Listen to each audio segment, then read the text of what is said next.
तो chemistry of ethers हम लोग देख रहे हैं, ठीक है। एल्कोहल्स एंड फिनॉल्स हम लोग खत्म कर चुके थे, उसका प्रिपरेशन, केमिकल रिएक्शंस, उसकी फिजिकल प्रॉपर्टी, सारी चीज़ हम लोग देख चुके थे। अब हम लोग देख रहे हैं chemistry of ethers. Chemistry of ethers, chemistry of ethers क्या होता है ईथर्स? सहवाग। तो देखो यहाँ पे ऑक्सीजन के दोनों साइड अगर अल्काइल ग्रुप लगा हुआ है, और ये अल्काइल ग्रुप सेम भी हो सकते हैं और डिफरेंट भी हो सकते हैं, तो इसी को हम लोग क्या बोलते हैं? ईथर्स बोलते हैं। This is the ethers. इसी को हम लोग क्या बोलते हैं? ईथर्स। क्लियर है?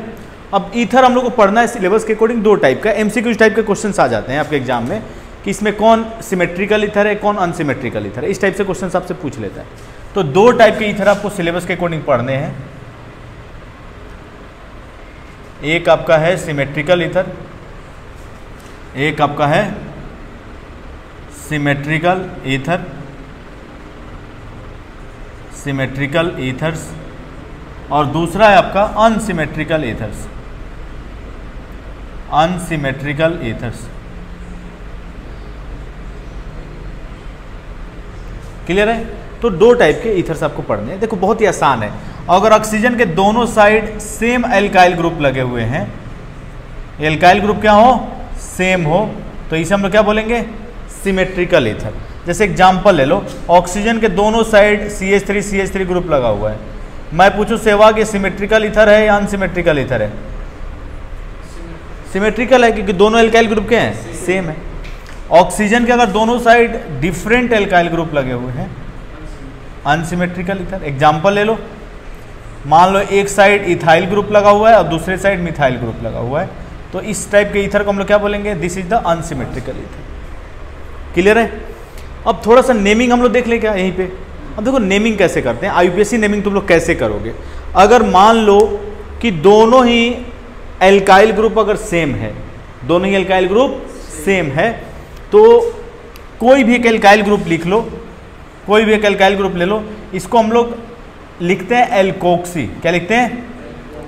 और एल्कोक्सी हमेशा हम लोग कहाँ लिखते हैं? प्रीफिक्स में। प्रीफिक्स का मतलब होता है सबसे पहले हम लोग यही लिखेंगे। सबसे पहले नेमिंग किसका करेंगे? जो लोअर एल्काइल ग्रुप होगा ऑक्सीजन के दोनों साइड में से देख लेंगे, जो दो लोअर एल्काइल ग्रुप होगा सेम होगा तो किसी को भी ले लो, कोई फर्क नहीं पड़ेगा। बताओ एक कार्बन वाला एल्काइल ग्रुप है तो क्या लिखेंगे? मिथॉक्सी। क्या लिखेंगे? मिथॉक्सी।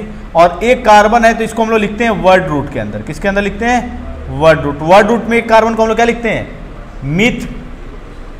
और मिथ में क्या जोड़ देंगे? ANE। Methoxy methane. Methoxy methane. कोई डाउट है सहवाग?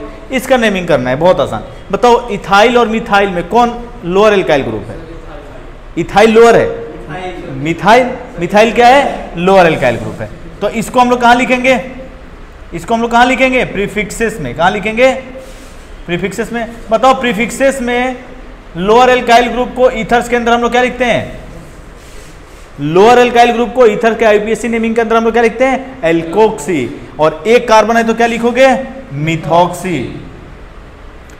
और इसको हम लोग लिखेंगे वर्ड रूट में। बताओ दो कार्बन वाले को हम लोग क्या लिखते हैं? दो कार्बन वाले को हम लोग क्या लिखते हैं? इथ। इथ और कार्बन कार्बन के बीच में सिंगल बॉन्ड है तो इथ में क्या जोड़ देंगे? EN। तो मिथॉक्सी इथेन, मिथॉक्सी इथेन। ठीक है? तो इस तरह से हम लोग IUPAC नेमिंग कर सकते हैं। एक इंपॉर्टेंट चीज साइक्लिक ईथर, यहां पे देख लो, साइक्लिक ईथर इंपॉर्टेंट है, या इसे हम लोग क्राउन ईथर भी बोलते हैं। क्या बोलते हैं? साइक्लिक ईथर या क्राउन ईथर। इसकी आपको नेमिंग करनी है तो बहुत आसान है।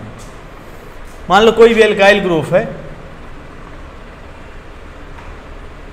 कोई भी आपका एल्काइल ग्रुप है, मान लो कुछ XY पोजीशन होगा, ये वो तो डिपेंड करेगा कि एल्काइल ग्रुप कौन सा है, XY कुछ पोजीशन होगा, तो इसको हम लोग हमेशा क्या लिखेंगे? XY epoxy. क्या लिखेंगे? XY epoxy. और फिर वर्ड रूट में जितने कार्बन होंगे उनको हम लोग वर्ड रूट के अंदर लिखेंगे। और single single carbon bond, carbon के बीच में सिंगल बॉन्ड तो ANE, डबल बॉन्ड तो ENE, ट्रिपल बॉन्ड तो YNE। जैसे कि एग्जाम्पल लेते हैं, साइक्लिक ईथर का एक एग्जाम्पल लेते हैं, इसका नेमिंग हम लोग करते हैं CH3 CHO CH CH3। देखो इधर से भी नंबरिंग करोगे, किधर से भी नंबरिंग कर लो, 2 और 3 पोजीशन पे ही आएगा जिस कार्बन से ऑक्सीजन जुड़ा हुआ है। बताओ किस किस पोजीशन पे जुड़ा हुआ है, 2 और 3 पे। तो क्या लिखेंगे, 2 3 इपॉक्सी। क्या लिखेंगे, इपॉक्सी, 2 3 इपॉक्सी। और बताओ प्रिंसिपल चेन में कितने कार्बन, 4। तो क्या लिखोगे, ब्यूट, और ब्यूट में क्या जोड़ देंगे, ANE, क्योंकि सिंगल बॉन्ड है कार्बन में। तो 2 3 इपॉक्सी ब्यूटेन। क्लियर है, कोई डाउट है? एक और एग्जांपल देता हूं, एक और चलो डबल बॉन्ड वाला दे देता हूं।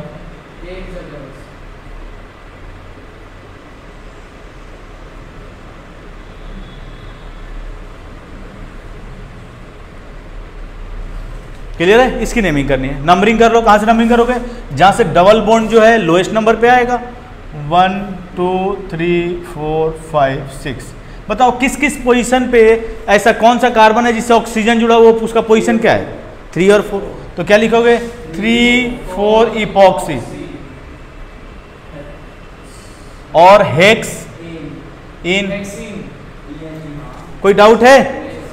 अगर मान लो ये डबल बॉन्ड यहां होता तो हेक्स 2 इन हो जाता, हेक्स क्या हो जाता, 2 इन। तो इस तरह से हम लोग IUPAC नेमिंग कर सकते हैं किसका, ईथर का।